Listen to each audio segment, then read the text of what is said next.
Vantrue E1 promises true 2.5K mini dash cam performance in a body the size of a key fob. Either we've reached pocket-sized peace of mind, or it's just sleek packaging hiding average performance. On paper it's stacked. 2592x1944 resolution with a Sony Starvis sensor, 5 GHz Wi-Fi, GPS, voice control, supercapacitor for heat resistance, and a clever magnetic mount with a Bluetooth remote button. Sounds criminally generous for the size, right? But here's the thing, specs can look great while real-world footage tells a different story. I daily drove the E1 for 2 weeks through bright sun, rain, and night city driving to see what's hype and what actually holds up. I've put the direct link to check current pricing in the description, but before you click anything, let me show you what I discovered after 2 weeks of testing. Here's what Vantrue says the E1 does. Delivers ultra-sharp 1944p day and night clarity with Starvis night vision. Seamless app control with dual-band Wi-Fi and built-in GPS speed location. 24/7 parking protection with motion, impact, and time-lapse modes. Heat-resistant supercapacitor design for long-term reliability. Sounds solid, right? Pretty bold claims for something this tiny, but here's where things get interesting. Reality check. They claim true 2.5K plate-grabbing clarity. What you actually get is excellent daytime sharpness and usable night footage, but plate capture at speed remains hit or miss. Here's why. The E1's 1944p4.3 sensor is legit, but compression and motion blur still apply. In my tests, stationary or slow traffic plates were readable within roughly 30 to 40 feet. At highway speeds, headlight glare and motion smear reduce readability unless the car is directly ahead and well lit. That's not an E1 disaster, it's physics plus bitrate. Competing cams with similar sensors behave the same. They claim Starvis night vision. Reality, it's above average for its class, especially in dim residential streets. Streetlight scenes look balanced, and the 4:3 aspect ratio gives you more vertical info to catch traffic lights and signage. But let's be real, headlight bloom and reflective plates can still blow out detail. A CPL filter helps daytime glare but will slightly darken night shots. Pick your poison. They claim 5 GHz Wi-Fi for fast transfers. Reality, faster than 2.4 GHz, yes. Instant, no. On my phone, short clips moved reasonably quickly, but full drives are still better pulled via the microSD card. The app connected reliably 8 out of 10 times. The other 2 times I had to toggle Wi-Fi or restart the app. Tech roulette, a little, but it's more stable than older Vantrue app generations. They claim 24/7 parking protection. Reality, you need the hardwire kit to unlock real parking modes. Without it, you're limited to G-sensor wake-ups that are inconsistent. With a hardwire install, motion detection and time-lapse are solid, but expect false positives from swaying trees or passing headlights unless you tune sensitivity.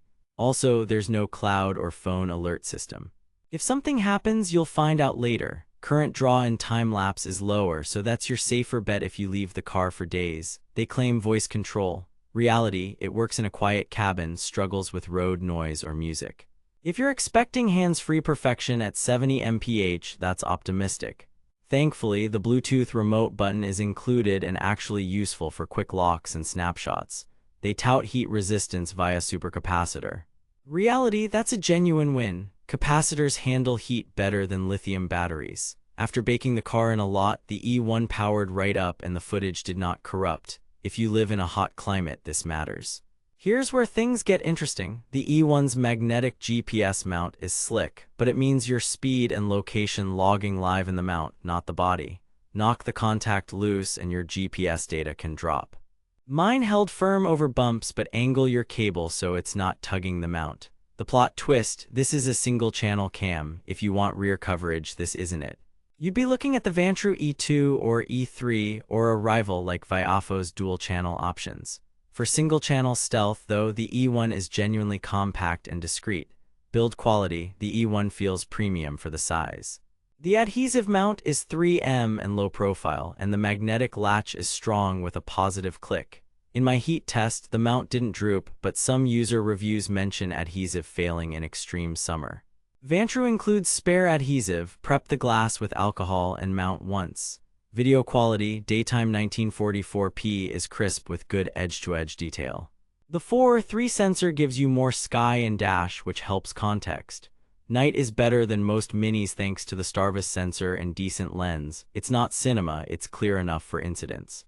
Bitrate is respectable, but fast, rainy nights will still show compression noise.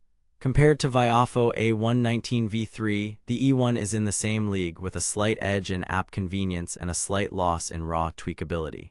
App and connectivity, the Vantrue app is cleaner than older versions. Live view, clip download, and settings are straightforward. 5 GHz speeds are fine for incidents but not whole trips. GPS stamp and speed overlay are toggleable and you can overlay coordinates for evidence. Firmware updates applied smoothly during my testing. Parking mode, here's what nobody tells you. Motion detection can fill your card with tiny clips in busy lots. Time-lapse at 1 or 5 FPS is smarter if you leave your car in public. Impact-triggered locks are helpful but can trigger on door slams. No buffered cloud alerts, so evidence is there but you need to check it. A quality high-endurance microSD card is a must. Usability, the Bluetooth remote is a sleeper win. Mount it near the wheel and you can lock footage without reaching for the cam. Voice control is there, but I'd treat it as backup. The on-screen menu is tiny but usable. The small body means small buttons. What the marketing doesn't mention, you'll want a CPL for daytime windshield glare if you have a sloped glass. It costs extra and slightly dims the image. Also, there's no internal battery, so don't expect to run it unpowered in parking without a hardwire or power bank. Verdict: recommended with clear expectations. If you want a discreet, heat-resistant, single-channel dash cam that nails the fundamentals and adds conveniences like GPS, 5 GHz Wi-Fi, and a Bluetooth remote, the Vantrue E1 is a strong pick. Day and night quality are solid for the size and price, which typically lands in the mid-range bracket. The trade-offs: no rear camera, parking protection needs a hardwire kit, app transfers are good not great, and voice control is situational. Skip this if you need front-end rear coverage or cloud alerts. Worth it if you want a compact, set-and-forget front cam that just works. For pure value hunters, compare it to the Vantrue E1 V3 before you buy. Stay sharp out there, thanks for watching.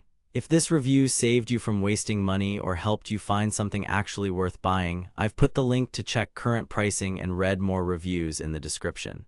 And hey, if you do decide to buy through my link, it helps fund these investigations without costing you extra. Have questions about hardwiring or which microSD card to pick? Drop them below.